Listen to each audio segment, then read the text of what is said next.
हाँ बच्चों, last time पे हमने कुछ एग्जांपल्स देखे थे। आज भी हम कुछ और एग्जांपल्स डिस्कस करेंगे। जैसे मान लो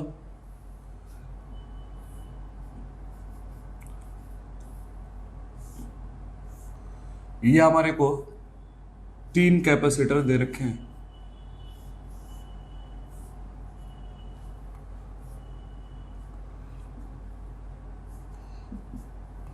ये C1, ये C2, ये C3। Find C net. तो C1, C2, C3 3 कैपेसिटर हमको दे रखा है और हमको नेट कैपेसिटेंस की वैल्यू निकालनी है बच्चों। तो पहले तो सोचो कि नेट कैपेसिटेंस कैसे निकाले। तो हमको बताया गया था कि जब भी कोई वायर डायरेक्टली कनेक्टेड हो, ऐसे वाला, ये वाला वायर, कि जिसका रेजिस्टेंस 0 हो, अगर ऐसा कोई वायर है जो सर्किट का हिस्सा है और उसका रेजिस्टेंस 0 है, तो मैंने बोला था कि सबसे पहले आप क्या करो, पॉइंट के नेमिंग करना शुरू कर दो। क्या पता है कनेक्टिंग वायर के दोनों एंड्स का पोटेंशियल सेम है, तो ये Y है बच्चों, तो इस पॉइंट का भी पोटेंशियल Y ही होगा। अगेन ये Y है, तो इस पॉइंट का भी पोटेंशियल Y ही होगा बच्चों।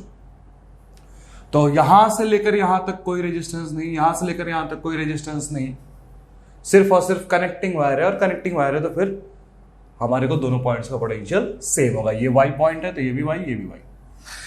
अब गौर से देखो, ये कैपेसिटर सेम 2 पॉइंट्स के बीच में कनेक्टेड है, और मैंने आपको बताया था कि जब भी इलेक्ट्रिकल अप्लायंस सेम पोटेंशियल वाले 2 पॉइंट्स के बीच में कनेक्टेड होगा तो फिर वो शॉर्ट माना जाएगा, उसके थ्रू कोई भी चार्ज या करंट नहीं दौड़ेगा। तो C3 क्या हो गया बच्चों, शॉर्ट। अब पहला कैपेसिटर C2 किसके बीच कनेक्टेड है, X और Y के बीच, और दूसरा कैपेसिटर C1 किसके बीच कनेक्टेड है, X और Y के बीच। तो 2 कैपेसिटर X और Y के बीच में है, मतलब दोनों पैरेलल है। और ये वाला कैपेसिटर Y और Y के बीच में है, मतलब शॉर्टेड है। तो इसकी तो कहानी खत्म, हमें सिर्फ C1 C2 पे फोकस करना है, और C1 C2 दोनों पैरेलल में आ जाएंगे, तो C net C1 plus C2 होगा। याद करो, कैपेसिटेंस का नेट निकालने का तरीका रेजिस्टेंस से अलग होता है। पैरेलल में जोड़ते हैं, सीरीज में रेसिप्रोकल करते हैं। नेक्स्ट देखो बच्चों, मान लो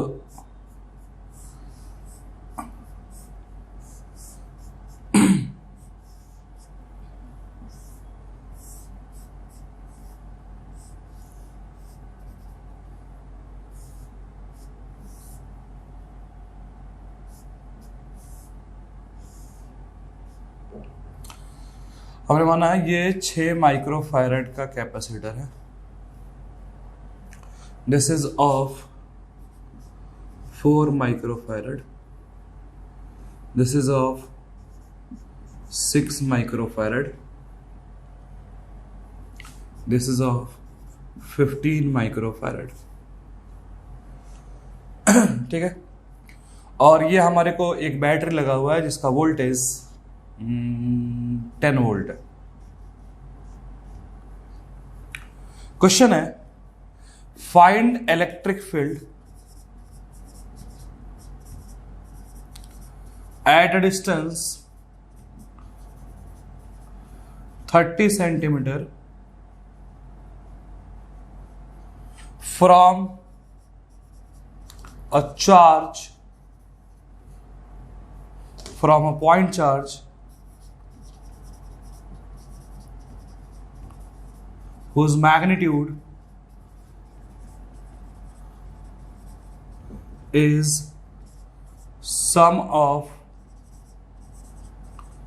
charges on 15 microfarad and 4 microfarad. क्या सवाल है, सवाल को समझो जरा। Find electric field at distance. ठीक है, इलेक्ट्रिक फील्ड निकालना है कितने दूरी पे, 30 सेंटीमीटर। कहां से 30 centimetre, from a point charge. क्या इस सर्किट से अभी, इस सर्किट के बारे में कोई बात नहीं करी जा रही है, नहीं। अभी हमसे बोला गया कि कोई पॉइंट चार्ज है, उस पॉइंट चार्ज की वैल्यू नहीं पता है, और बोला गया इस पॉइंट चार्ज से 30 सेंटीमीटर की दूरी पे जो भी पॉइंट आएगा, इस पॉइंट चार्ज की वैल्यू नहीं पता है बच्चों। तो इस पॉइंट चार्ज से 30 सेंटीमीटर की दूरी पे जो भी पॉइंट है, उस पॉइंट पे हमको इलेक्ट्रिक फील्ड निकालना है। तो आप सभी को पता है इलेक्ट्रिक फील्ड निकालने का फॉर्मूला पॉइंट चार्ज का 1/4πε0 Q/r² होता है। तो 9 × 10⁹ Q, और दूरी 30 सेंटीमीटर को मीटर में कन्वर्ट कर दिया, 0.3 हो गया बच्चों। ये इलेक्ट्रिक फील्ड का आंसर आ गया। ये आंसर हो सकता है। अब बस इसमें क्या चीज रखना है, कैपिटल Q। किसी तरह ये कैपिटल Q मिल जाए, इलेक्ट्रिक फील्ड आ गया।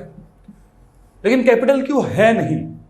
और कैपिटल Q के बारे में क्या बोला गया, चार्ज के बारे में क्या बोला गया है कि हमें इलेक्ट्रिक फील्ड उस पॉइंट चार्ज के कारण निकालना है जिसकी value sum of charges on 15 microfarad and 4 microfarad. मतलब क्या हुआ कि उसने उस चार्ज की वैल्यू डायरेक्ट नहीं बताई, उसने बोला उस चार्ज की वैल्यू उतना ही है जितना 15 माइक्रोफैराड और 4 माइक्रोफैराड दोनों का मिला के जितना चार्ज आएगा। मतलब ये चार्ज की वैल्यू निकालने के लिए बोला उसने कि ये चार्ज कितना है ये पता करना हो तो आपको ये सर्किट सॉल्व करके 15 माइक्रोफैराडे पे जो चार्ज आएगा और 4 माइक्रोफैराडे पे जो चार्ज आएगा उन दोनों का सम लिखना है यहाँ पे। तो पता चल गया चार्ज नहीं है, लेकिन ये भी पता चल गया कि निकलेगा कैसे।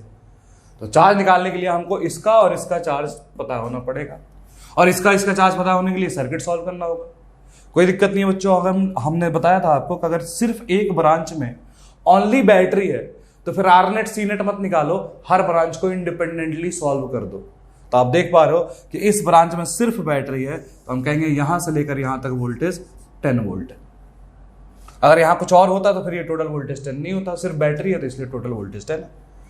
अब जब ये टोटल वोल्टेज 10 है तो हर ब्रांच, इस पहले ब्रांच का भी वोल्टेज 10, दूसरे ब्रांच का भी वोल्टेज 10, तो फिर डायरेक्ट सॉल्व कर लेंगे। बताओ अगर इसका चार्ज चाहिए होता, वैसे चाहिए नहीं लेकिन सर्किट सॉल्व कर रहे हैं तो सभी को करेंगे। मान लो इसके ऊपर का चार्ज निकालना होता तो चार्ज ऑन कैपेसिटर का फॉर्मूला Q = CV होता है। इस वाले को कितना कैपेसिटेंस है, 6, वोल्टेज कितना मिल रहा है 10, तो हम सीधे सीधे कहेंगे बच्चों कि 6 माइक्रोफैराडे पे चार्ज 60 माइक्रोकूलम होगा, 60 माइक्रोकूलम। हमको इसका चाहिए नहीं था, हमें इस ब्रांच पे कैलकुलेशन करना है। तो इस ब्रांच का यहां से लेकर यहां तक नेट कैपेसिटेंस कितना है, ये इस पूरे ब्रांच का नेट कैपेसिटेंस कितना है। तो 4 और 6 पैरेलल में कैपेसिटर डायरेक्ट जुड़ता है, 4 और 6 मिलकर के 10, और 10 जो होगा वो अगला आने वाले 15 के साथ किसमें होगा बच्चों, सीरीज में। अब सोचो ये 10 और ये 15 अगर सीरीज में है तो C1 × C2 upon C1 + C2 ये 6 आ जाएगा बच्चों। तो यानी इस पूरे ब्रांच का यहां से यहां तक नेट कैपेसिटेंस 6 है। नेट कैपेसिटेंस इसका 6 है और नेट वोल्टेज कितना है, 10 है। अरे जो इस ब्रांच का होगा वही इस ब्रांच का होगा। तो नेट कैपेसिटेंस 6 और नेट वोल्टेज इसके अक्रॉस 10, तो इसमें जो चार्ज नेट जाने वाला है वो 60 जाएगा। Q = CV, C इसका 6 है बच्चों और V इसका 10 है। तो यहां से कितना चार्ज जाने वाला है, इस पूरे ब्रांच के अंदर 60 माइक्रोकूलम जाने वाला है।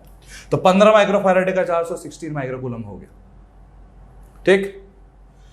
लेकिन दूसरा हमें 4 वाले पे भी चाहिए, तो चलो 60 माइक्रोकूलम का चार्ज यहां पहुंचा, और 60 माइक्रोकूलम का चार्ज जब यहां पहुंचा तो इसको 2 रास्ते में बंटना होगा। तो चार्ज डिवीजन का रूल लगाएंगे, किस में, कैपेसिटर में।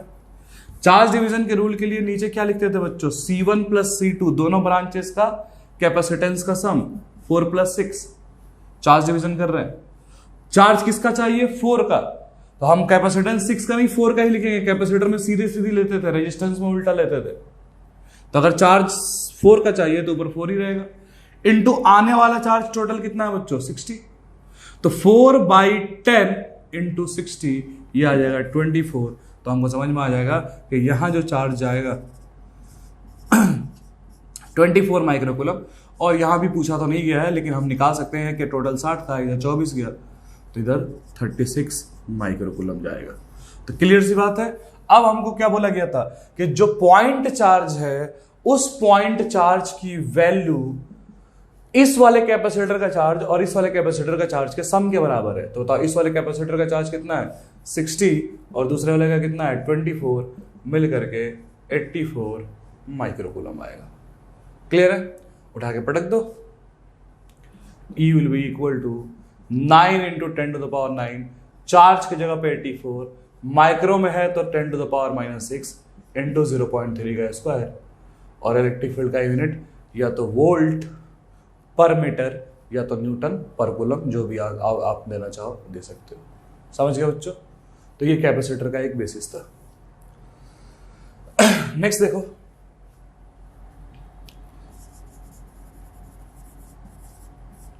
मान लो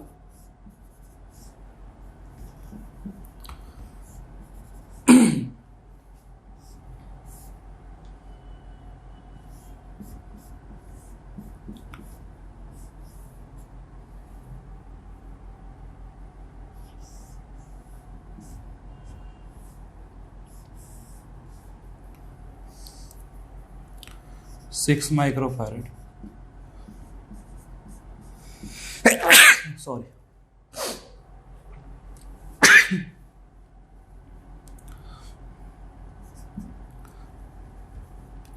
8 ओम,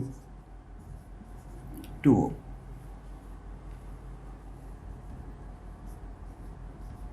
10 वोल्ट। क्वेश्चन है find potential difference between A and B. Find potential difference between A and B. ये जो ए और बी दो पॉइंट्स दिख रहे हैं, इन दोनों पॉइंट्स के बीच में हमको पोटेंशियल का डिफरेंस निकालना है। हमें बता दिया गया है कि जब भी सर्किट के किसी भी दो पॉइंट्स के बीच का पोटेंशियल का डिफरेंस चाहिए होता है, सर्किट में किसी भी दो पॉइंट्स के बीच में पोटेंशियल का डिफरेंस चाहिए होता है, तो हम क्या करते हैं बच्चों, उन दोनों के बीच में किरचॉफ सा लगाते हैं। तो ए और बी के बीच में हमको किरचॉफ सा लगाना होगा, ए से बी जाना होगा, या तो ऐसे या तो ऐसे। लेकिन जाने से पहले हर ब्रांच का, क्योंकि यहाँ रेजिस्टर और कैपेसिटर है, तो जाने से पहले रेजिस्टेंस का करंट पता होना चाहिए और जाने से पहले कैपेसिटर का चार्ज पता होना चाहिए। चलो, किरचॉफ लॉ लगाने से पहले इसका करंट और इसका चार्ज मैं कैसे पता करूं। तो अगेन हमने देखा कि भाई ये पूरी बैटरी, ये पूरा ब्रांच में सिर्फ बैटरी लगा हुआ है, तो यहां से यहां तक वोल्टेज 10 वोल्ट होगा। ये फर्स्ट ब्रांच का वोल्टेज, ये पूरा यहां से लेके यहां तक 10 वोल्ट होगा। जो इसके अक्रॉस होगा वही इस ब्रांच पे होगा, वही इस ब्रांच पे होगा। तो दोनों को इंडिपेंडेंटली, दोनों को कंबाइन किए बिना दोनों को इंडिपेंडेंटली सॉल्व कर सकते हैं।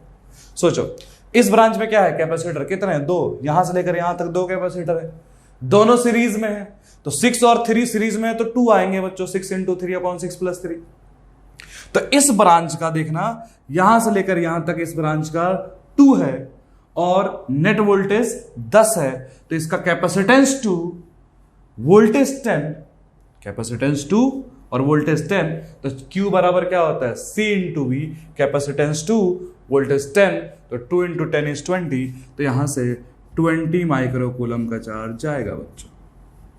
और 20 माइक्रोकूलम का चार्ज जाएगा तो इसको भी 20 माइक्रोकूलम ही मिलेगा बच्चों, दोनों सीरीज में। और मैंने बताया था कैपेसिटर के जिस प्लेट को चार्ज पहले मिलता है दैट विल बी पॉजिटिव, तो ये पॉजिटिव बनेगा, ये नेगेटिव बनेगा। यहां में इसको पॉजिटिव, इसको नेगेटिव, चार्ज ऐसे फ्लो कर रहा है, तो जो इधर वाले प्लेट्स होंगे उनको चार्ज पहले मिलेगा, दैट विल बी पॉजिटिव। अच्छा, सेकेंड ब्रांच देखें, टोटल वोल्टेज 10 है, तो इस पूरे पे भी 10 है। इस ब्रांच पे वोल्टेज 10 और इस ब्रांच का नेट रेजिस्टेंस 8 और 2 मिला के 10 ही है, सीरीज में है, तो रेजिस्टेंस भी 10, वोल्टेज भी 10, I बराबर V/R होता है, तो दोनों 10-10 है, तो हमारा करंट 1 एम्पियर है, और जो इसमें होगा वही इसमें होगा बच्चों। ठीक, अब हमको A से B तक किरचॉफ लॉ लिखना है, तो A से B ऐसे किरचॉफ लॉ लिख दिया हमने, A से B तक। अब सोचो, A से B किरचॉफ लॉ लिखना है, तो स्टार्ट कहां से करेंगे, A से, तो हमने लिखा VA, फिर आगे गए तो करंट के डायरेक्शन में जा रहे हैं, तो -I × R, फिर लौट के इधर आए तो कैपेसिटर मिला, और कैपेसिटर में हम क्या देखते हैं, प्लेट्स देखते हैं। तो जब लौट के इधर आए तो कैपेसिटर का नेगेटिव प्लेट मिला, और नेगेटिव प्लेट मिला गया तो कैपेसिटर का वोल्टेज पॉजिटिव लिखेंगे। वोल्टेज कितना होता है कैपेसिटर का, तो V बराबर Q/C। Q कितना, 20, C कितना, 3, और दोनों माइक्रो में है, तो कोई टेंशन नहीं है, तो सीधी charge upon capacitance, Q/C, voltage बराबर Q/C। और फिर वापस V पे आए तो इक्वल टू हमने क्या लिख दिया बच्चों, VB, तो यहां से VA - VB = 2 - 20/3 is equal to -14/3 volts. समझ में आया? ठीक। अब कैपेसिटर से रिलेटेड एक और चीज देखो बच्चों, जैसे मान लो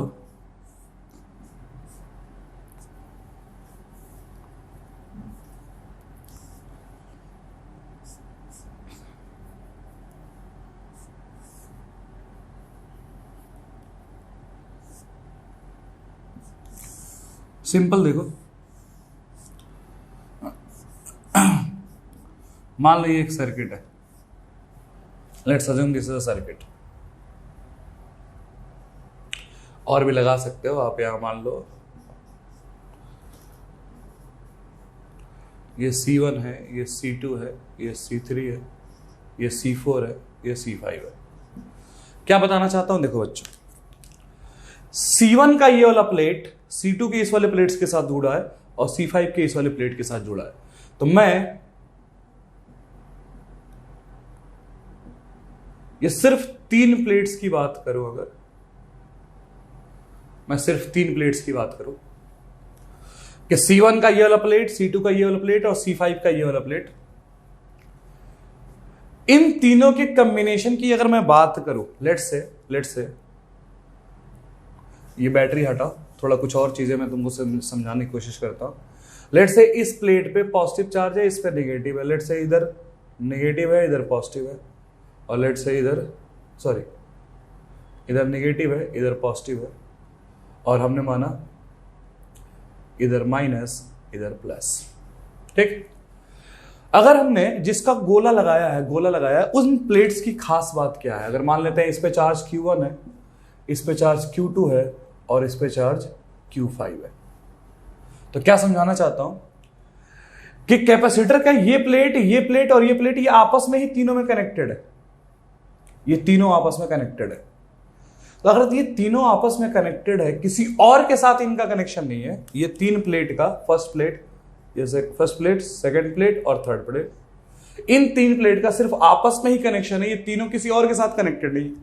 तो ये तीनों का जो सिस्टम है वो बाकी सर्किट से आइसोलेटेड है, और तीनों का सिस्टम बाकी सर्किट से आइसोलेटेड है, तो आइसोलेटेड सिस्टम का चार्ज कंजर्व होता है, आइसोलेटेड सिस्टम का चार्ज कंजर्व होता है। तो सीधे सीधे क्या बोलेंगे बच्चों कि इस प्लेट का चार्ज प्लस इस प्लेट का चार्ज प्लस इस प्लेट का चार्ज मिला के जो भी इनिशियल रहा होगा उतना ही फाइनल रहा होगा, क्योंकि इन कॉम्बिनेशन, ये जो कॉम्बिनेशन दिख रहा है, ये जो 3 लोगों का कॉम्बिनेशन है, वो किसी और से कनेक्टेड ही नहीं है, ये सिर्फ आपस में ही तीनों, ये और ये आपस में ही कनेक्टेड है, किसी और से कनेक्टेड नहीं है।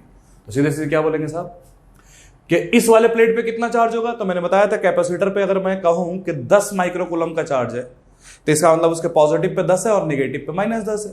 तो उस तरह कहा जाए कि इस कैपेसिटर पे चार्ज Q1 है, मतलब इस प्लेट पे प्लस Q1 है, इस प्लेट पे -Q1 है, और हमें इस वाले प्लेट का चार्ज चाहिए कितना, -Q1, इस वाले का प्लस Q2, और ये ऊपर वाले प्लेट का चाहिए -Q5। ये तीनों का मिला के चार्ज जितना इनिशियल होगा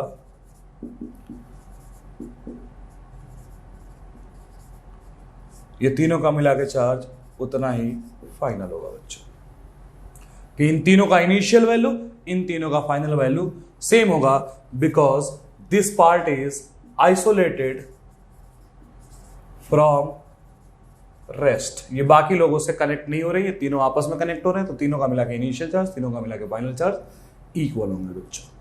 तो कैपेसिटर में ये भी एक जानकारी और एडिशनली ऐड कर लेते हैं कि जब हमारे को कैपेसिटर में कॉम्प्लिकेटेड सर्किट दिखे तो ये वाली चीज भी ढूंढनी है कि क्या कोई ऐसा भी प्लेट है बच्चों जो किसी और के साथ कनेक्टेड ना हो। तो हमने आपको बताया था कि कैपेसिटर के सारे सर्किट करंट इलेक्ट्रिसिटी में करने वाले हैं, तो उसी का है। चलो इस पे अभी एग्जांपल लेंगे, यहां तक देखो।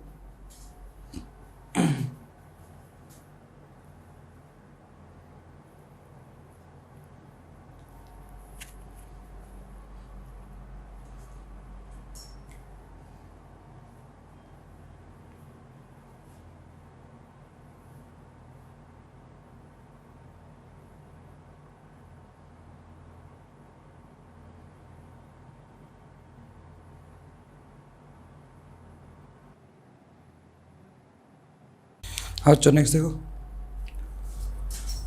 नेक्स्ट क्वेश्चन ले। मान लो ये 2 माइक्रोफैराड का कैपेसिटर है, दिस इज 4 माइक्रोफैराड,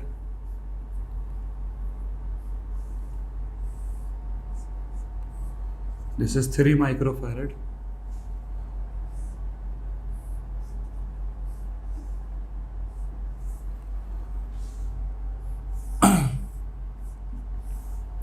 और लेट्स अज्यूम 10 वोल्ट का बैटरी है और ये स्विच एस लगा हुआ है। Find charge from cell when switch was closed. बोला गया जब स्विच को क्लोज करेंगे, जो स्विच एस दिख रहा है, अगर मैं जब उसको क्लोज करूंगा तो बैटरी से कितना चार्ज जाएगा। तो पहले याद करो, हमने कैपेसिटर चैप्टर में पढ़ा था कि कैपेसिटर पे जितना चार्ज होगा बैटरी उतना ही चार्ज भेजे, ये जरूरी नहीं है। बैटरी कितना चार्ज भेजेगा उसके लिए हम इनिशियली भी कैलकुलेशन कर रहे होते हैं और फाइनली भी कैलकुलेशन कर रहे होते हैं, क्योंकि Q बराबर CV से बैटरी कितना भेजता है वो नहीं पता चलता है, कैपेसिटर पे कितना जाता है वो पता चलता है। बात समझ में आ रही है? तो सिंपल मैं क्या कहूंगा कि बैटरी कितना चार्ज भेजेगा स्विच के क्लोज होने के बाद, अगर मेरे को ये निकालना है तो फिर मुझे पहले देखना पड़ेगा कि जब स्विच ओपन था तब बैटरी ने कितना भेजा और बाद में जब स्विच क्लोज था तब बैटरी ने कितना भेजा। चलो देखो, तो सबसे पहले जब स्विच ओपन था तब की बात करें। बोलो जब ये स्विच ओपन है तो ये वायर किसी मतलब का नहीं है, ये वायर हटा सकते हैं, सर्किट का कोई पार्ट नहीं होगा, क्योंकि ये स्विच अगर ओपन है तो इस वायर का फंक्शनिंग नहीं होगा बच्चों, और फंक्शनिंग नहीं होगा तो हमारा सर्किट सीधे सीधे 2, 4 और यहाँ 3 होगा बच्चों, और साथ में 10 वोल्ट की बैटरी होगी। यही हमारा सर्किट होगा। स्विच क्लोज नहीं है तो ये वाला वायर मतलब का ही नहीं है। अब बताओ 2 माइक्रोफैराड ये, 4 माइक्रोफैराड ये और 3 माइक्रोफैराड ये मिलके टोटल कितने होंगे? ये 6 और 6 और 3 मिलके 2। तो सी नेट कितना आ गया बच्चों? सी नेट कितना आ गया? C net will be equal to 2। और सी नेट अगर 2 माइक्रोफैराड है तो चार्ज की वैल्यू C इंटू बी, तो 2 इंटू 10 इज 20 माइक्रोकूलम। यानी बैटरी इन सब का मिला करके 20 माइक्रोकूलम चार्ज है। 20 माइक्रोकूलम पूरे डब्बे का मिला के 20 माइक्रोकूलम चार्ज है। खैर, अब बोला गया जैसे ही स्विच क्लोज करेंगे तो वायर की फंक्शनिंग शुरू हो जाएगी बच्चों, कि ये हमारे को 2 माइक्रोफैरड, ये हमारे को 4 माइक्रोफैरड, ये 10 वोल्ट की बैटरी, और अब हमने यहां पे एक स्विच लगाया था, उस स्विच को बंद कर दिया। अब तो जैसे ही स्विच बंद करेंगे ये कनेक्टिंग वायर बन जाएगा, और ये कनेक्टिंग वायर इस पॉइंट और इस पॉइंट के बीच में कनेक्टेड है। अब कनेक्टिंग वायर काम करना शुरू कर देगा, और कनेक्टिंग वायर का काम क्या है कि जिन 2 पॉइंट्स में जुड़े हुए उनके पोटेंशियल को सेम कर दे। तो ये कनेक्टिंग वायर इस पॉइंट और इस पॉइंट का पोटेंशियल सेम कर देगा, और जैसे ही इस पॉइंट और इस पॉइंट का पोटेंशियल सेम होगा 3 माइक्रोफैराड वाला कैपेसिटर शॉर्ट हो जाएगा बच्चों। अगर 3 माइक्रोफैराड वाला कैपेसिटर शॉर्ट हो गया तो अगर मैं बाकी की बात करूं, चार्ज ऑन कॉम्बिनेशन बाकियों पे कितना होगा बच्चों? ये तो खत्म, 3 माइक्रोफैराड शॉर्ट, तो इन दोनों पे कितना होगा? तो कैपेसिटर पे चार्ज निकालने का फॉर्मूला क्या होता है? CB। अब तो 4 और 2 मिलके सिर्फ C है, 6 है, ये तो गायब है। और वोल्टेज हमारा कितना है बच्चों? 10 वोल्ट। यानी अब कैपेसिटर लोगों ने जो चार्ज की डिमांड रखी है वो 60 माइक्रोकूलम है। तो पहले कैपेसिटर के पास 20 था, 20 माइक्रोकूलम का चार्ज था, सारे कैपेसिटर मिला के 20 माइक्रोकूलम का चार्ज बैटरी से खींच रहे थे। लेकिन जब ये कैपेसिटर शॉर्ट हो गया तो बाकी लोगों ने 60 माइक्रोकूलम का डिमांड रखा। तो बैटरी क्या 60 भेजेगा? नहीं, पहले से बैटरी 20 भेज चुका था। तो इन सब के कॉम्बिनेशन को 60 करने के लिए बैटरी को बस एडिशनल 40 भेजना पड़ेगा। तो हम सीधे सीधे करेंगे कि charge from the battery is, पहले से 20 भेज चुका है, अब 60 तक पूरा करना है, तो charge from cell will be equal to 40 microcoulomb. ये कॉन्सेप्ट केमिस्ट्री से याद करो। केमिस्ट्री में हमने बैटरी का चार्ज निकालते थे तो हम पहले देखते थे कैपेसिटर पे पहले कितना चार्ज था, फिर देखते थे कैपेसिटर पे बाद में कितने चार्ज की रिक्वायरमेंट है, और दोनों का डिफरेंस ही बैटरी द्वारा भेजा हुआ चार्ज होता था। तो पहले 20 था, बाद में रिक्वायरमेंट 60 की आई, तो बैटरी 40 और भेज देगा, क्योंकि 20 तो पहले भेज ही चुका था। ठीक है, अब आगे कहानी पे बढ़ते हैं। Next is electromotive force. Electromotive force को शॉर्ट में ईएमएफ कहते हैं ना, ईएमएफ कहते हैं। इलेक्ट्रोमोटिव फोर्स क्या होता है? तो इलेक्ट्रोमोटिव फोर्स एक बैटरी के लिए डिफाइन होता है, बैटरी के ईएमएफ को कहते हैं। लेकिन है क्या एक्चुअली में, इसके बारे में थोड़ा समझने की कोशिश करते हैं। लेट्स से बच्चों, ये एक रेजिस्टेंस है और हमने इस रेजिस्टेंस को एक बैटरी से कनेक्ट किया है, एक बैटरी से कनेक्ट किया। लेट्स से इस बैटरी का जो प्लेट के बीच का पोटेंशियल डिफरेंस है, बैटरी के प्लेट के बीच का पोटेंशियल डिफरेंस है वो ई है। और याद रखिएगा, प्लेट के बीच का पोटेंशियल डिफरेंस जो होता है उसी को बैटरी का ईएमएफ कहते हैं। जैसे बैटरी 3 वोल्ट का है तो हम कहेंगे बैटरी का ईएमएफ 3 वोल्ट है। तो EMF basically is potential difference between the plates of cell, कि प्लेट्स ऑफ सेल के बीच में जो प्लेट पोटेंशियल डिफरेंस है उसी को ईएमएफ कहते हैं। अब इस ईएमएफ को थोड़ा लॉजिकली एनालाइज करने की कोशिश करते हैं कि मैथमेटिकली तो हम जानते हैं 3 वोल्ट 4 वोल्ट 5 वोल्ट क्या है, लेकिन ये ईएमएफ एक्चुअली में सर्किट में क्या काम करता है उसके बारे में बात करते हैं। तो मान लो एक बैटरी से हमने एक रेजिस्टेंस जोड़ा है सर, और जैसे रेजिस्टेंस जोड़ा तो आपको एक चीज तो पता है कि पॉजिटिव चार्ज का मूवमेंट हाई पोटेंशियल से लो पोटेंशियल की तरफ होता है बच्चों। पॉजिटिव चार्ज का मूवमेंट हाई पोटेंशियल से लो पोटेंशियल होता है। अगर किसी पॉजिटिव को लो से हाई भेजना चाहोगे तो अपने आप नहीं जाएगा, उसको बाहर से एनर्जी सप्लाई करनी पड़ेगी। तो by default positive charge moves from high potential to low potential और negative charge move from low to high. मान लो जैसे ये सर्किट कनेक्ट किया, बैटरी के पॉजिटिव प्लेट से एक पॉजिटिव चार्ज निकला, बैटरी के पॉजिटिव प्लेट से एक पॉजिटिव चार्ज निकला, और पॉजिटिव चार्ज निकला तो ये पॉजिटिव चार्ज इस रास्ते से होते हुए, देखो ये वाला जो बैटरी का प्लेट है ये हाई पोटेंशियल पे है और ये वाला जो बैटरी का प्लेट है वो लो पोटेंशियल पे है बच्चों। भाई positive plate is at high potential, negative plate is at low potential. और पॉजिटिव चार्ज अपने आप किधर भाग रहा होता है? पॉजिटिव चार्ज अपने आप उस पॉइंट की तरफ भाग रहा होता है जिधर पोटेंशियल कम हो। तो पॉजिटिव चार्ज अभी के वक्त हाई पोटेंशियल पे है और देख रहा है ये पोटेंशियल लो है, तो पॉजिटिव चार्ज इस वायर से होते हुए ये हाई वाले प्लेट के पोटेंशियल से होते हुए लो वाले प्लेट के पोटेंशियल पे पहुंच जाएगा। तो सिंपल हम कहेंगे कि ये पॉजिटिव चार्ज इस रास्ते से होते हुए वापस इस जगह पे पहुंच जाएगा। तो क्या दो पॉजिटिव चार्ज? नहीं भाई, यही पॉजिटिव चार्ज का लोकेशन 1 पे था, अब यही हाई से लो यहां तक गया। और क्यों गया है? क्योंकि पॉजिटिव चार्ज की प्रॉपर्टी है हाई पोटेंशियल से लो पोटेंशियल जाना। लेकिन चार्ज यहां तक तो पहुंच गया है, लेकिन करंट तभी माना जाएगा ना जब सर्किट कंप्लीट हो। सर्किट कंप्लीट मतलब जो चार्ज जहां से चला है लौट के उसी एग्जैक्ट जगह पे पहुंचेगा तो ये सर्किट कंप्लीट हो जाएगा, हम कहेंगे करंट का फ्लो हो जाएगा बच्चों। तो चार्ज चला कहां से था? पॉजिटिव प्लेट से, अभी कहां पहुंचा है? नेगेटिव। ये वापस जब अपने पॉजिटिव वाले जगह पे पहुंच जाएगा तो इस चार्ज का सर्किट कंप्लीट, करंट दौड़ना शुरू हो गया। तो अब हमें ये जो चार्ज जो अभी नेगेटिव प्लेट पे आया है, अब ये पॉजिटिव प्लेट पे ट्रांसफर होना चाहेगा। क्यों ट्रांसफर होना चाहेगा? क्योंकि उसको अपना सर्किट कंप्लीट करना है, जहां से स्टार्ट किया था खत्म भी वहीं पे होना चाहिए। अब देखो बच्चों, पहले जो पॉजिटिव चार्ज का मूवमेंट था वो बैटरी से बाहर की दुनिया में था, और अब पॉजिटिव चार्ज को बैटरी के अंदर से होके वापस पॉजिटिव प्लेट पे जाना है, वापस पॉजिटिव प्लेट पे जाना है। लेकिन अब जो दिक्कत है वो क्या है बच्चों, ध्यान से सुनना। ये जो चार्ज अब जो जा रहा है बैटरी के अंदर से वो लो से हाई जा रहा है, लो पोटेंशियल से हाई पोटेंशियल जा रहा है, और लो पोटेंशियल से हाई पोटेंशियल पॉजिटिव चार्ज अपने आप नहीं जा सकता है, उसको बाहर से एनर्जी की जरूरत पड़ती है। तो यहां तक के फ्लो में तो कोई परेशानी नहीं हुई थी बच्चों, क्योंकि ये तो चार्ज का काम है लो की तरफ जाना, और लो की तरफ गया था। लेकिन चार्ज को वापस उसकी जगह पे भेजने के लिए बैटरी के अंदर से होकर जाना पड़ेगा, लेकिन अब लो से हाई जाना पड़ेगा, और लो से हाई अपने आप जा नहीं सकता है, इसको एनर्जी सप्लाई करनी पड़ेगी। वो एनर्जी कहां से मिलती है?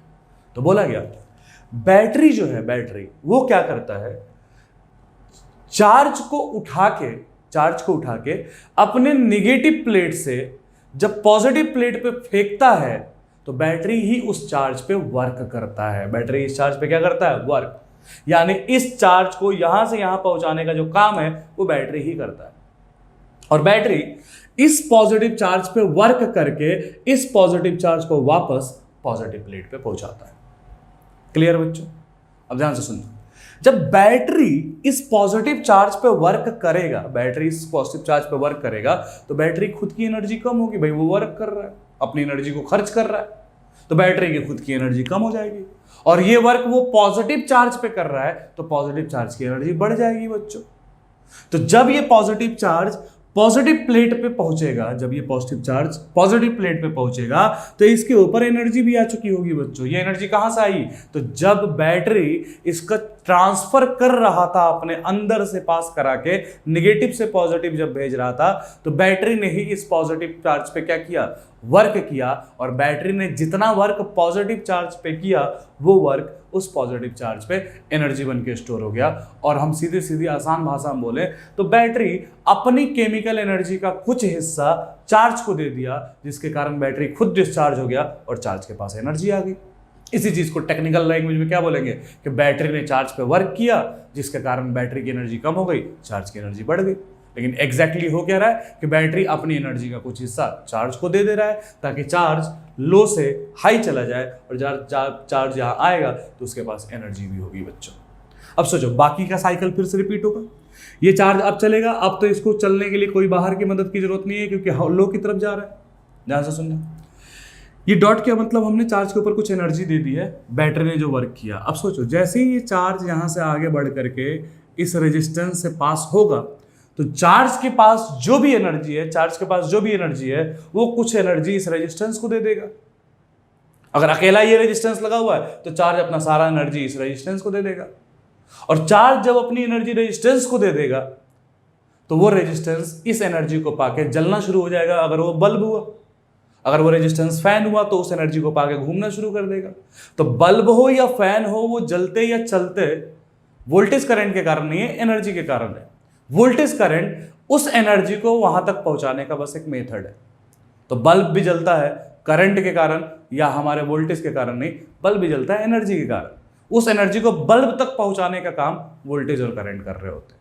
बात समझ में आ रही है? तो सिंपल सा लॉजिक क्या है, बैटरी हो क्या रहा है बेसिकली, देखो कि यहां से चार्ज जो है वो एनर्जी का कंटेनर है। जिस तरह आप सपोज करो कि बाल्टी में पानी भर के लेके जाते हो, तो वाटर के लिए कंटेनर बाल्टी है, वैसे लिए यहाँ एनर्जी का कंटेनर क्या है बच्चों? चार्ज। चार्ज क्या कर रहा है? बैटरी में से एनर्जी निकाल रहा है और उस एनर्जी पे को रेजिस्टेंस पे छोड़ के फिर वापस आ जा रहा है। फिर बैटरी जब उसको ट्रांसफर करेगा, तो फिर बैटरी उसको क्या दे देगा? एनर्जी। फिर वो रेजिस्टेंस को एनर्जी देगा, वापस आ जाएगा, और यही कहानी चलती रहेगी। तो चार्ज ही वो कंटेनर है जो बैटरी से एनर्जी निकाल के रेजिस्टेंस तक पहुंचाते रहता है, और फिर घूम के वापस आता है, और यही साइकिल चलते रहती है। तो बेसिकली घर में भी जो बिजली आ रही है वायर्स के थ्रू, उसमें भी बेसिकली यही हो रहा है बच्चों। अगर डीसी के लैंग्वेज में समझने की कोशिश करें, तो घर में भी बिजली आ रही है। वो कैसे आ रही है बच्चों? कि चार्ज से जहां बिजली जनरेट हो रही है, वहां चार्ज के थ्रू एनर्जी हमारे घर में भेजी जा रही है। वायर से क्या आ रहा है? फ्लो करके चार्ज अपने साथ क्या लेके आ रहा है? एनर्जी। वो एनर्जी हमारे घर में पंखे, बल्ब, एसी, वो एनर्जी वहां उनको छोड़ करके वो चार्ज वापस पावर स्टेशन पे चले जा रहे हैं, फिर एनर्जी लेके आ रहे हैं, और ये साइकिल कंप्लीट होता जा रहा है बच्चों। तो इसी चीज को लिखना है कि आउटसाइड सेल, या मैं बोल के लिखवा देता हूं बच्चों, लिखो। Outside cell positive charge, outside cell positive charge moves from positive plate, outside cell positive charge moves from positive plate to negative plate, but inside the cell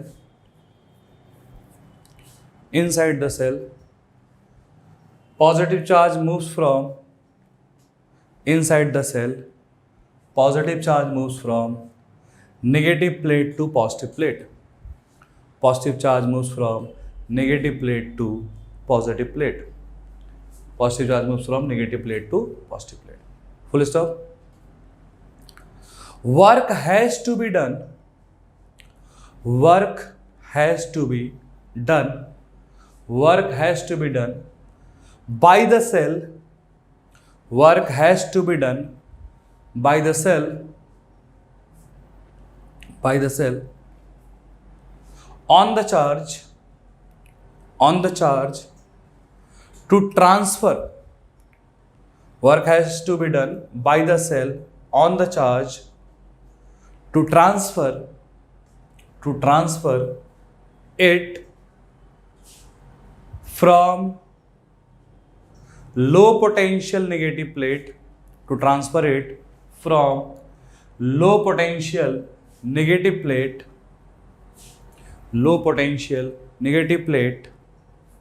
to high potential positive plate,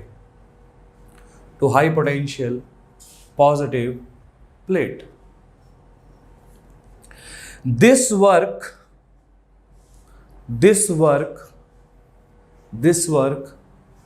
per unit charge,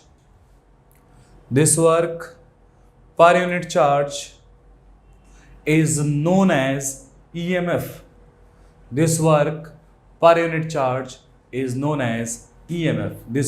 unit charge is known as EMF. तो बोला गया battery इस positive charge को negative से positive transfer जब किया तो battery को वर्क करना पड़ा, क्योंकि लो से हाई भेज रहा है और पॉजिटिव चार्ज लो से हाई नहीं जाता, हाई से लो जाता है, और अगर लो से हाई भेजना है तो उसको ऊपर बाहर से वर्क करना पड़ेगा, और वर्क कौन कर रहा है? बैटरी। तो लेट्स से ये जो चार्ज है, इस चार्ज की वैल्यू क्यू माना है हमने, ये जो चार्ज है इसकी वैल्यू क्यू माना, और इस चार्ज को ट्रांसफर करने में जो वर्क लग रहा है उस वर्क को मैंने डब्ल्यू माना। तो चार्ज क्यू है और वर्क क्या है बच्चों? डब्ल्यू। तो सीधे बोला गया कि जितना वर्क जितने चार्ज को ट्रांसफर करने में किया गया उसी के रेशियो को ईएमएफ कहते हैं। तो सीधे ईएमएफ इज वर्क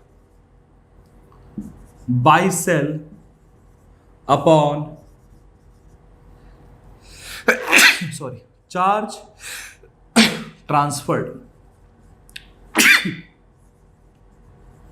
तो बैटरी कितने चार्ज को ट्रांसफर करने में कितना वर्क किया, इसी के रेशियो को ईएमएफ कहते हैं। अगर मान लो बैटरी 2 कूलम चार्ज को ट्रांसफर करने में 10 वोल्ट का वर्क किया तो ईएमएफ 10/2 हो जाएगा, दैट इज 5 वोल्ट हो जाएगा बच्चों।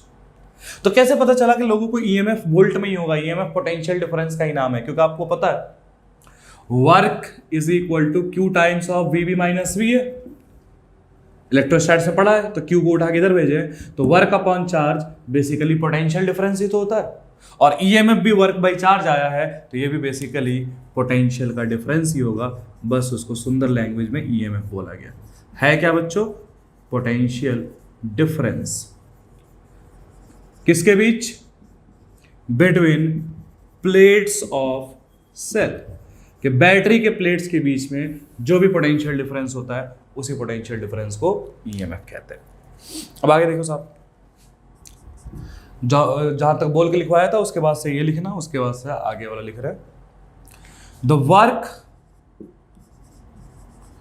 Done by the cell on charge is stored as energy which is transferred to external resistance,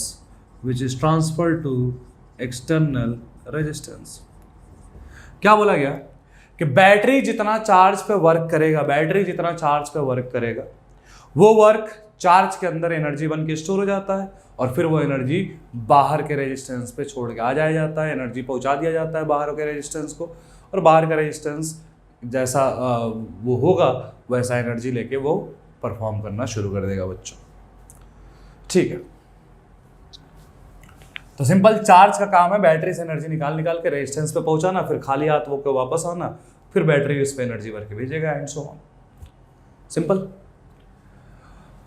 इसीलिए आप बिजली का जो बिल देते हो ना, बिजली का बिल, वो आप एनर्जी का बिल देते हो। एनर्जी का बिल देखा होगा, घर में जो बिजली का बिल आता है वो एनर्जी का बिल होता है। क्यों? क्योंकि हमारा रेजिस्टेंस चार्ज थोड़े ना खा रहा है। ऐसा थोड़ा ना चार्ज गया और रेजिस्टेंस ने उस चार्ज को पकड़ के कंज्यूम कर लिया और जल गया। नहीं, रेजिस्टेंस चार्ज के कारण नहीं जल रहा है। चार्ज गया था और चार्ज वापस आ गया। Resistance does not consume charge, charge गया, चार्ज वापस आ गया। बस चार्ज जब गया था तो उसके पास एनर्जी था, वो एनर्जी रेजिस्टेंस पे खाली होकर वापस आ गया। तो रेजिस्टेंस चार्ज का सिर्फ एनर्जी कंज्यूम कर रहा है, और रेजिस्टेंस अगर चार्ज का एनर्जी कंज्यूम कर रहा है तो बिल भी हम एनर्जी के खाने का देंगे बच्चों। ठीक, और next, inside the cell, inside the cell resistance is offered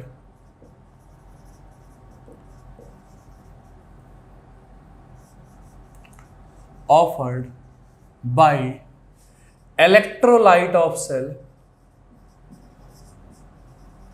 and is known as internal resistance of cell। बोला गया बच्चों कि जब ये चार्ज बैटरी के अंदर से होके गुजरता है, जब ये चार्ज बैटरी के अंदर से होके गुजरता है, तो हमको पता है हर बैटरी के अंदर इलेक्ट्रोलाइट है, और चार्ज जिसके थ्रू होकर गुजरता है उसका अपना एक रेजिस्टेंस भी होता है। तो जब ये चार्ज बैटरी के अंदर से होके गुजरेगा तो बैटरी के अंदर जो इलेक्ट्रोलाइट है, बाहर से होके गुजर रहा था तो बाहर जो वायर है वो रेजिस्टेंस क्रिएट कर रहे थे, बाहर का जो वायर है वो रेजिस्टेंस क्रिएट कर रहे थे, अंदर से होके गुजरेगा तो अंदर के जो लोग हैं वो रेजिस्टेंस क्रिएट करेंगे, और बैटरी के अंदर क्या होता है, इलेक्ट्रोलाइट। तो बोला गया कि जब ये चार्ज बैटरी के अंदर से होके गुजरता है, जब ये चार्ज बैटरी के अंदर से होके गुजरता है, तो फिर ये बैटरी के अंदर का जो इलेक्ट्रोलाइट है वो एक रेजिस्टेंस पैदा करता है, और उस रेजिस्टेंस को बैटरी का इंटरनल रेजिस्टेंस कहते हैं। तो कहने का मतलब साफ है कि कल को अगर मेरे को जब भी कोई बैटरी दिखे, मान लो ये बैटरी है, ये पॉजिटिव प्लेट और ये नेगेटिव प्लेट, तो जब भी कोई बैटरी दिखे बच्चों, हमारे लिए पूरी की पूरी बैटरी, हमारे लिए पूरी की पूरी बैटरी दो चीजों के इक्विवेलेंट है। पहला, बैटरी एक पोटेंशियल डिफरेंस क्रिएट करता है अपने प्लेट्स के बीच में, जिसको ईएमएफ कहते हैं, और दूसरा, बैटरी के इलेक्ट्रोलाइट के कारण बैटरी के पास एक रेजिस्टेंस भी है जिसको इंटरनल रेजिस्टेंस कहते हैं। तो जब भी हमको बैटरी दे दिया जाए तो बैटरी का मतलब दो चीज, एक तो potential difference which is known as EMF, और दूसरा बैटरी के अंदर जो इलेक्ट्रोलाइट है उनके कारण रेजिस्टेंस। तो ये हमारा बैटरी का इक्विवेलेंट सर्किट हुआ कि जब भी हमको बैटरी बोला जाए तो समझ जाना कि एक वोल्टेज का डिफरेंस होगा जिसको ईएमएफ बोला गया, दूसरा इंटरनल रेजिस्टेंस बोला गया। नाउ टेल मी, अगर मैं कहूं ईएमएफ किसके बीच का पोटेंशियल डिफरेंस है, तो प्लेट्स के बीच में। तो ऐसा नहीं कि प्लेट इनके और इनके बीच कनेक्टेड है भाई, इनके और इनके बीच में, तो इनके और इनके बीच में तो ईएमएफ और रेजिस्टेंस दोनों है, इंटरनल रेजिस्टेंस दोनों है। तो जब मैं कहूं ईएमएफ किसके बीच का पोटेंशियल डिफरेंस है, जिनके बीच प्लेट्स जुड़ी हुई है, तो लेट्स से ये पॉइंट ए है, ये पॉइंट बी है, and this is point C. तो सीधे सीधे मैं कह सकता हूं कि potential difference between A and B, कि ए और बी के बीच में जो पोटेंशियल डिफरेंस है V A minus V B, उसको हम ईएमएफ कहते हैं बच्चों, ईएमएफ। ठीक, और अगर आपसे बोला जाए potential difference between A and C, कि ए और सी के बीच का पोटेंशियल डिफरेंस क्या होगा, ए और सी के बीच का पोटेंशियल डिफरेंस क्या होगा, तो ए और बी के बीच में तो बैटरी के दोनों प्लेट्स है, तो वोल्टेज ईएमएफ हो गया। ए और सी के बीच में, ए और सी के बीच में बैटरी भी आ गया, रेजिस्टेंस भी आ गया, तो ए और सी के बीच में जो वोल्टेज होगा, पोटेंशियल डिफरेंस होगा, वो बैटरी का पोटेंशियल डिफरेंस और जो रेजिस्टेंस के कारण आएगा वो दोनों का मिला के होगा बच्चों। इस पोटेंशियल डिफरेंस की वैल्यू कितनी होगी अभी चर्चा ये नहीं है, चर्चा ये है क्या ये भी पोटेंशियल डिफरेंस ईएमएफ के बराबर होगा, नहीं, क्योंकि ए और सी के बीच में आर आ गया, तो बैटरी के साथ साथ इस आर का जो कंट्रीब्यूशन होगा वो ए और सी के बीच में मिला के होगा।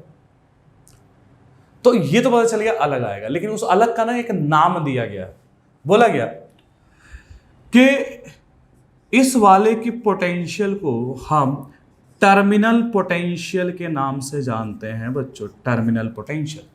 तो बैटरी के अंदर दो तरह के वोल्टेजेस है, बैटरी के अंदर दो तरह के वोल्टेजेस डिफाइंड है बच्चों, बैटरी के अंदर दो तरह के वोल्टेजेस डिफाइंड है। एक कौन सा, ईएमएफ, जो प्लेट के बीच का पोटेंशियल है जो फिक्स्ड होता है, जो प्लेट के बीच का पोटेंशियल है जो फिक्स्ड होता है, और दूसरा टर्मिनल पोटेंशियल है ये भी पोटेंशियल डिफरेंस है, लेकिन किसके बीच? बैटरी और रेजिस्टेंस, बैटरी और उसका इंटरनल रेजिस्टेंस मिला के जो दायरा आता है उसके बीच के पोटेंशियल डिफरेंस को टर्मिनल पोटेंशियल कहते हैं।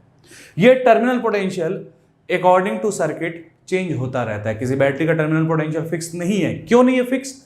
क्योंकि टर्मिनल पोटेंशियल में ईएमएफ और रेजिस्टेंस दोनों का कंट्रीब्यूशन आ जाएगा। ईएमएफ तो फिक्स्ड है, लेकिन रेजिस्टेंस का कंट्रीब्यूशन फिक्स्ड नहीं है, क्योंकि रेजिस्टेंस का जो वोल्टेज होता है वो IR होता है। तो रेजिस्टेंस कितना वोल्टेज में कंट्रीब्यूट करेगा वो डिपेंड करेगा कि रेजिस्टेंस के थ्रू कितना करंट पास हो रहा है, और कितना करंट पास हो रहा है वो डिपेंड करेगा सर्किट में और भी कौन लोग जुड़े हुए हैं। तो हर बैटरी के लिए ईएमएफ फिक्स्ड होता है, लेकिन टर्मिनल पोटेंशियल जो है वो सर्किट के हालात पे निर्भर करता है। तो दो चीजें यहां से खोपड़ी में बिठा लो। तो पहले लिख देता हूं, is fixed for a cell.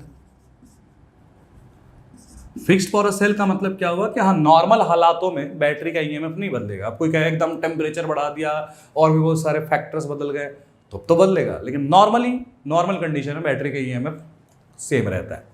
Is fixed for a cell but V depends on circuit condition.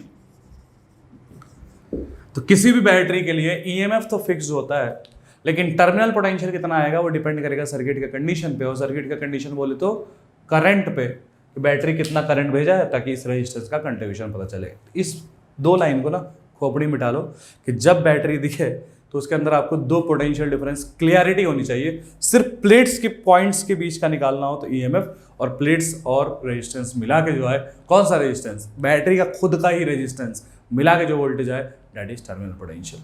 इसको एक बार देखो, अभी फिर इस पर चर्चा करते हैं।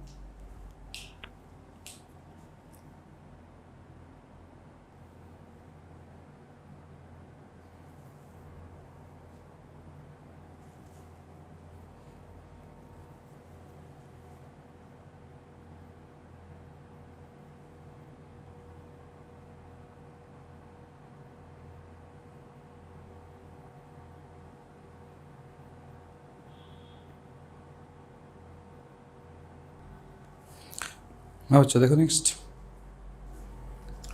मान लो अगर हम बात करें डिस्चार्जिंग ऑफ अ सेल,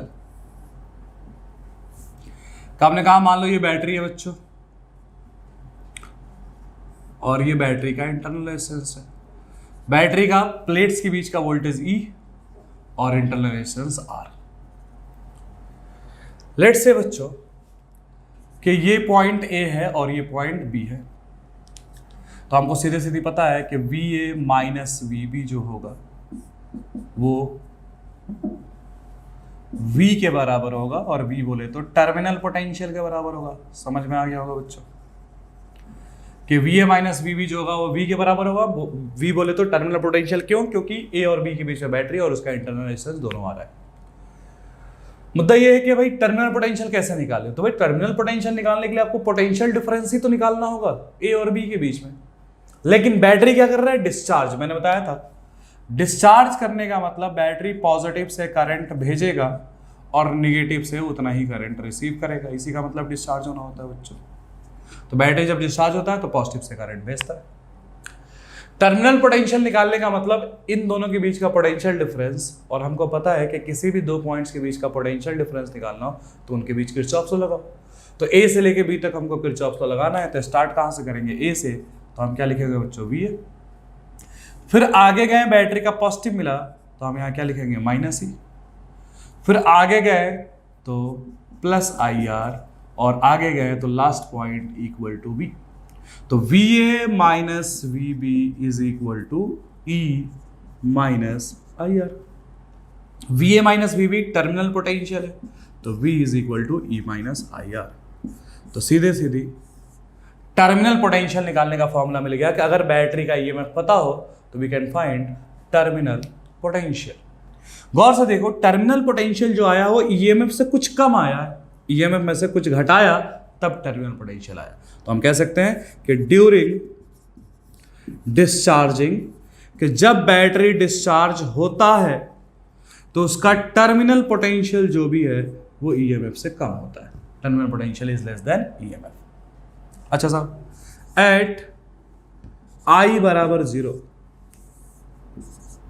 मान लेते हैं बैटरी ने जीरो करंट भेजा है, तो जब करंट 0 होगा तो टर्मिनल पोटेंशियल V की वैल्यू E के बराबर आ जाएगी, टर्मिनल पोटेंशियल EMF के बराबर ही आ जाएगा। कारण क्यों?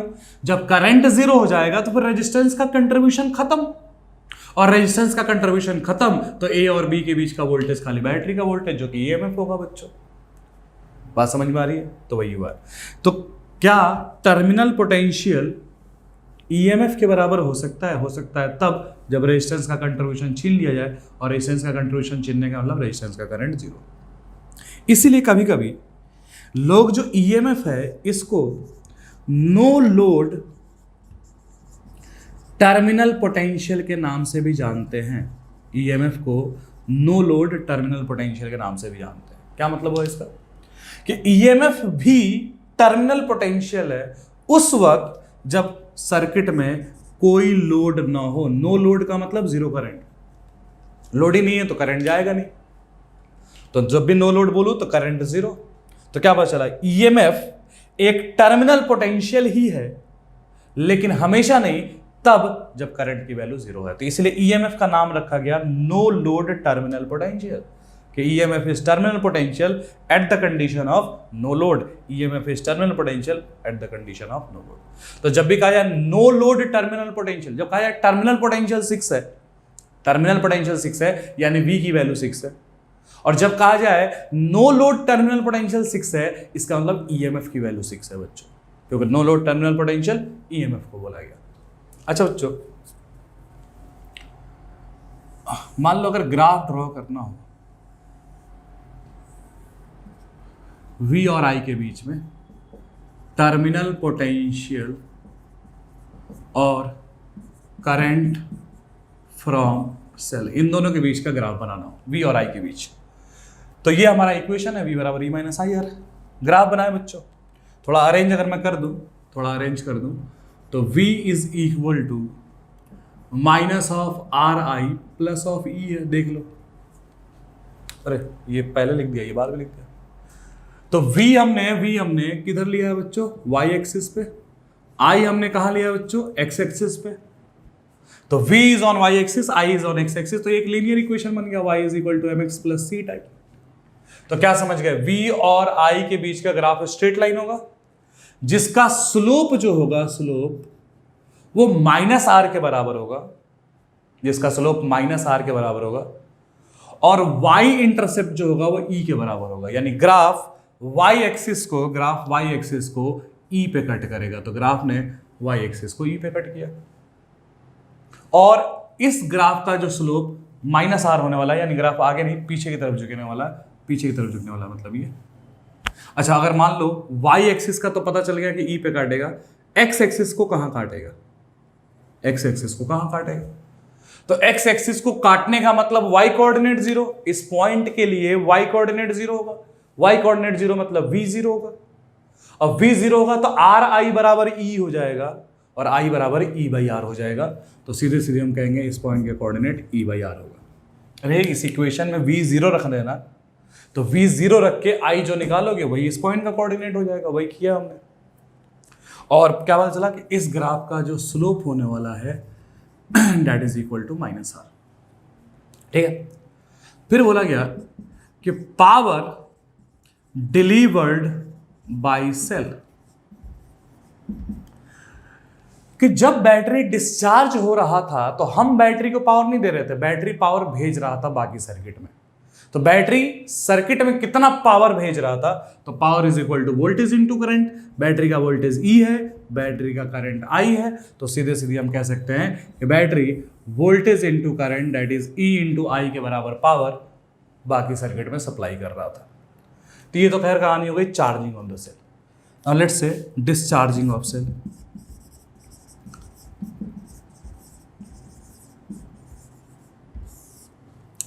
डिस्चार्जिंग ऑफ सेल में हमने माना कि बच्चों ये बैटरी है, ये इंटरनल रेजिस्टेंस है, ये पॉइंट A और B है। जब सेल ये डिस्चार्जिंग था ना, अब चार्जिंग। जब बैटरी चार्ज होता है तो चार्जिंग की पहचान क्या है कि बैटरी पॉजिटिव से करंट लेता है और नेगेटिव से करंट भेजता है बच्चों। पॉजिटिव से करंट रिसीव करेगा और नेगेटिव से भेजेगा। बैटरी का ईएमएफ ही रेजिस्टेंस आर। हमको ए से लेके बी तक अगर मेरे को किरचॉफ्स लॉ लिखना है तो स्टार्ट ए से करेंगे तो हम क्या लिखेंगे वी ए। आगे जाएंगे बैटरी का पॉजिटिव मिलेगा तो हम क्या लिखेंगे माइनस ई। फिर आगे जाएंगे तो क्या लिखेंगे बच्चों माइनस आई आर और इक्वल टू वी बी। तो यहां से मैं V A minus V B निकालूं तो that will be equal to E plus I R. और V A minus V B को हम क्या बोलते हैं टर्मिनल पोटेंशियल। तो टर्मिनल पोटेंशियल जो होगा वो ई प्लस आई आर होगा। यानी जब अब मैं कहूं कि बैटरी का टर्मिनल पोटेंशियल निकाल के दिखाओ तो आपके लिए ये जानना बहुत जरूरी है कि वो बैटरी चार्जिंग मोड में है या वो बैटरी डिस्चार्जिंग मोड में है। क्योंकि चार्जिंग के लिए formula E plus I are है, डिस्चार्जिंग के लिए formula E minus I are है। तो दोनों फॉर्मूला दिमाग में बिठाओ और साथ में ये भी बिठाओ कि टर्मिनल पोटेंशियल निकालते वक्त चार्ज होना या डिस्चार्ज होना जरूर देखना। अगर V बराबर ई प्लस आई आर है यानी टर्मिनल पोटेंशियल पाने के लिए ईएमएफ में थोड़ा कुछ जोड़ा गया तो लिख सकते हैं कि during charging terminal potential is greater than EMF. Charging के दौरान टर्मिनल पोटेंशियल ईएमएफ के बराबर होता है, ज्यादा होता है। इसमें भी आई जीरो रखेंगे वी ई के बराबर हो जाएगा, सेम कहानी हो जाएगी तो उस पर चर्चा नहीं कर रहे। इसका ग्राफ बना ले बच्चों कि V टर्मिनल पोटेंशियल और I के बीच का ग्राफ बना है। इक्वेशन अरेंज करूं बच्चों तो ये हमारा इक्वेशन है V बराबर R I plus of E. V Y axis पे लिया गया है, I एक्स एक्सिस पे लिया गया है। तो हमको समझ में आ जाता है स्लोप पॉजिटिव आर होगा और वाई इंटरसेप्ट E के बराबर होगा बच्चों। तो ग्राफ वाई एक्सिस को E पे कट करेगा, E पे कट करेगा। और स्लोप आप देखोगे तो प्लस पॉजिटिव है तो ग्राफ आगे झुका होगा, नेगेटिव स्लोप होता पीछे झुका होता। और इस ग्राफ का स्लोप आर के बराबर होगा। अगर बैटरी चार्ज हो रहा है तो बैटरी पावर रिसीव कर रहा है तो सीधे सीधे मैं कह सकता हूं कि पावर रिसीव्ड बाय सेल, और वो उतना ही होगा भाई जितना सेल का वोल्टेज है, जितना सेल ने करंट मांगा है, इन दोनों के मल्टीप्लिकेशन को ही पावर कहेंगे। तो ये था बैटरी का चार्ज और डिस्चार्ज हो रहा बच्चों। तो ये सारे कॉन्सेप्ट जो चीजें सीखे इसको अच्छे से पढ़िएगा। नेक्स्ट टर्न पे इस पर आगे बात करेंगे बच्चों। Thank you.